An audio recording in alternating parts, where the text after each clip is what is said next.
Assalamualaikum warahmatullahi wabarakatuh. Waalaikumsalam warahmatullahi wabarakatuh. Terima kasih dan ketemu lagi sama Kang Aye dalam program Obesitas, obrolan berisi informasi Tangerang dan sekitarnya. Hari ini kita akan berbincang dengan Kepala BKPSDM Kota Tangerang, Pak Haji Herianto. Assalamualaikum Pak Haji. Waalaikumsalam warahmatullahi wabarakatuh. Baik, makasih Pak Haji atas waktunya dan kesediaannya ini untuk berbincang-bincang di dalam program Obesitas. Pak Haji, langsung aja nih terkait dengan pandemi, tentu segala kebijakan juga turut serta menjadi berubah Pak Haji ya. Pasti. Termasuk salah satunya adalah WFO, work from office, juga ada WFH, work from home. Nah ini Pak Haji sebagai Kepala BKPSDM mensiasati WFO dan WFH ini di Kota Tangerang seperti apa sih Pak Haji? Silakan.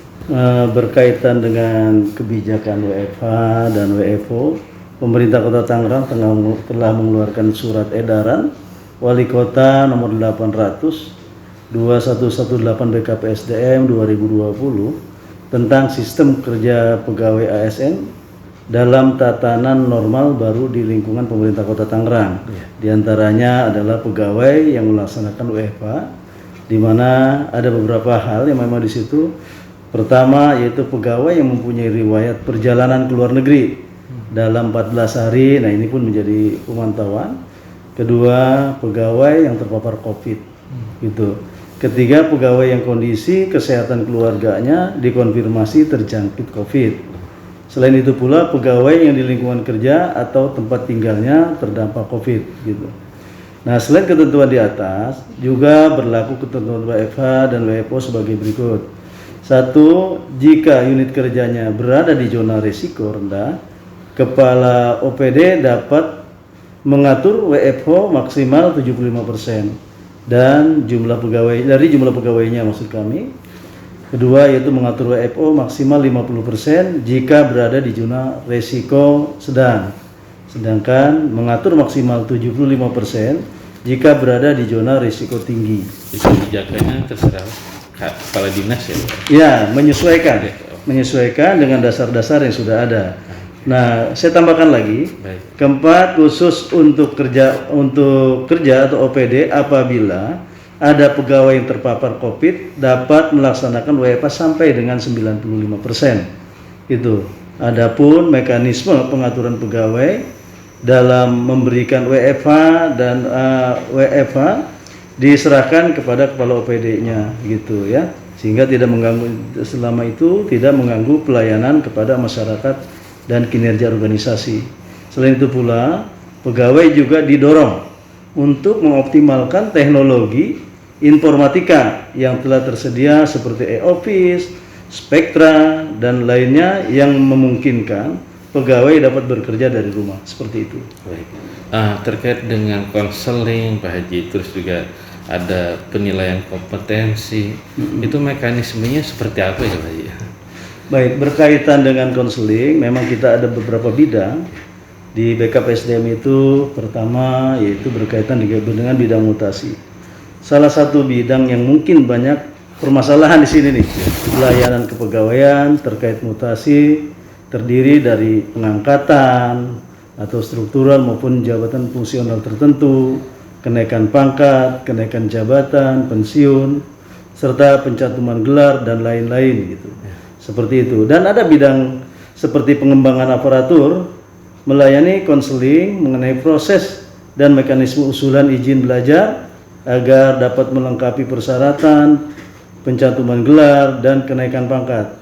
Dan bidang pembinaan itu sendiri ya, karena ini bidang ini juga memang sangat lumayan lah volume kerjanya, yaitu bidang pembinaan terkait dengan konseling itu terhadap aparatur yang bermasalah dalam hal pribadi dan kenyamanan lingkungan kerja. Tujuan konseling ini adalah mendorong aparatur yang lebih taat peraturan dan mentaati segala persyaratan pelayanan kepegawaian agar dilaksanakan dengan baik.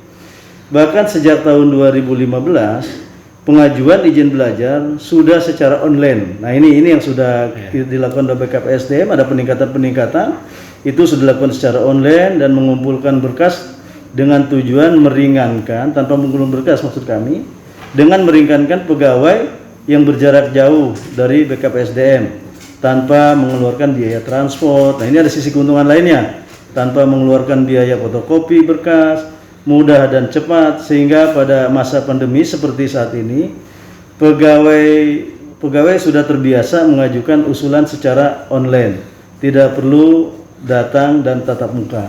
Nah ini pengembangan ini sebetulnya kami sudah lakukan sejak dulu. Dalam hal ini berkaitan dengan pelayanan konseling di masa pandemi sekarang ini, idealnya menggunakan aplikasi Elafor, itu ya, e-counseling, atau yang sejenisnya dengan operator administrasi bidang sekretariat yang didistribusikan ke bidang-bidang, sehingga kami dapat langsung memberikan jawaban menggunakan aplikasi tersebut sesuai substansi permasalahannya. Itu seperti itu, Pak Dik. Ya. Terkait dengan ini juga sama Pak Ji, ya, kenaikan pangkat otomatis, lalu juga penetapan pemensiunan otomatis atau PPO. Ini apa mekanismenya juga sama Pak Ji? Ada aplikasi tertentu? Iya, tadi aplikasinya itu dalam rangka sebetulnya kita banyak menguntungkan pegawai dalam artian dengan percepatan dengan metode elektronik tadi, seperti itu. Nah, ini kan kita kemarin sudah banyak Pak Haji juga dapat penghargaan Kota Tangerang nih ya, terkait dengan beberapa aplikasi dalam pengembangan sumber daya manusia nih Pak Haji. Tapi masyarakat awam belum banyak yang tahu Pak Haji. Yang disebut dengan metode assessment center atau e-kinerja ini apa sih Pak Haji? Metode assessment center, di mana metode ini merupakan metode yang terstandar untuk mengukur kompetensi daripada atau memprediksi keberhasilan pegawai dalam suatu jabatan dengan menggunakan beberapa alat ukur atau simulasi berdasarkan kompetensi jabatan dan dilakukan oleh berbagai asesor. Nah, kita mempunyai 5 asesor yang ada di kita, ya ini yang kita berlakukan. Terus penilaian kompetensi di masa pandemi, bahwa tim penilai dalam hal ini UPT penilaian kompetensi dalam melakukan penilaian kompetensi secara daring dengan memanfaatkan sarana zona interview tidak tatap muka gitu. Karena kalau kita tatap muka resikonya juga ada. Virtual, nah, sudah seperti itu ya. Seperti itu. Sedangkan untuk e-kinerja tadi ya, kalau tidak salah, berkaitan dengan e-kinerja dapat kami sampaikan pula bahwasanya e-kinerja adalah aplikasi yang disediakan untuk pegawai sebagai dasar untuk memberikan tambahan penghasilan pegawai dengan membuat laporan aktivitas. Jadi setiap mereka beraktivitas, mereka harus membuat laporannya gitu. Pegawai itu sehari-hari ya. Aplikasi ini disediakan untuk mengukur kinerja pegawai dalam 1 bulan dengan indikator tolak ukur adalah 6.000 menit. 6.000 jadi menit. Ya ukurannya jadi 6.000 menit. Jadi seperti itu. Nah, aktivitas ini dilakukan secara per bulan. Aplikasi ini bersifat tentang, yaitu pertama laporan kerja aktivitas pegawai tiap hari, dan kedua persetujuan atasan atas aktivitas yang dikerjakan oleh bawahannya.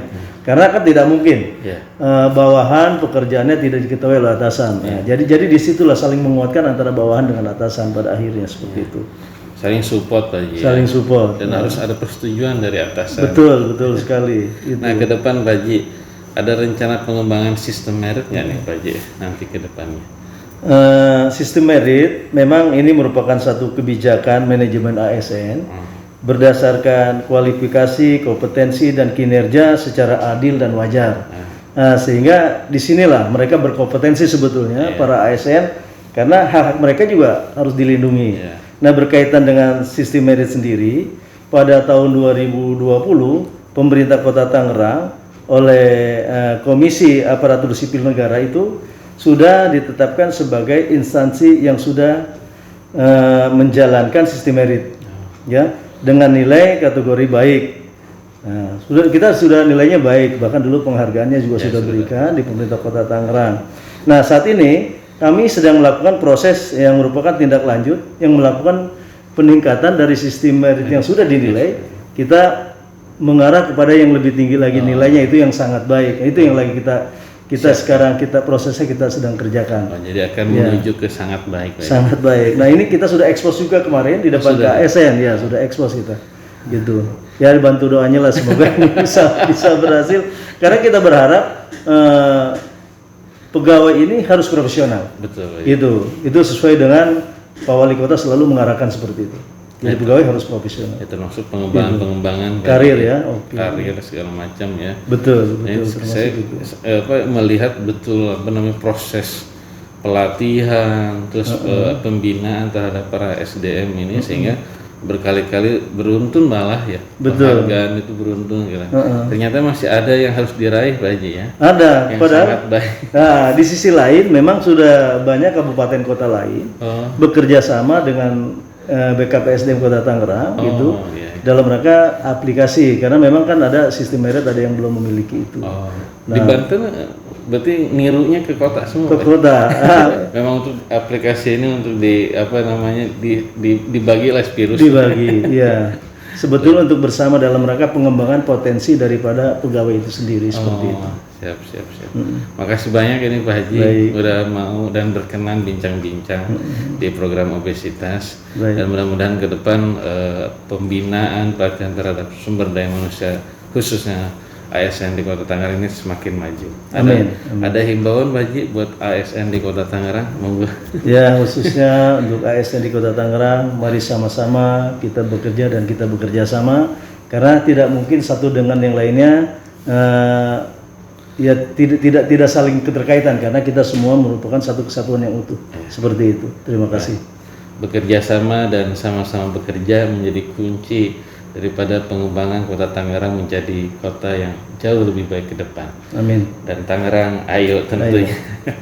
Baik, terima kasih hatur nuhun pisan Pak Haji udah berkenan ngobrol-ngobrol. Kita akhiri bincang-bincang pada sore hari ini dan sampai jumpa pada episode bincang-bincang di program berikutnya. Assalamualaikum warahmatullahi wabarakatuh. Waalaikumsalam.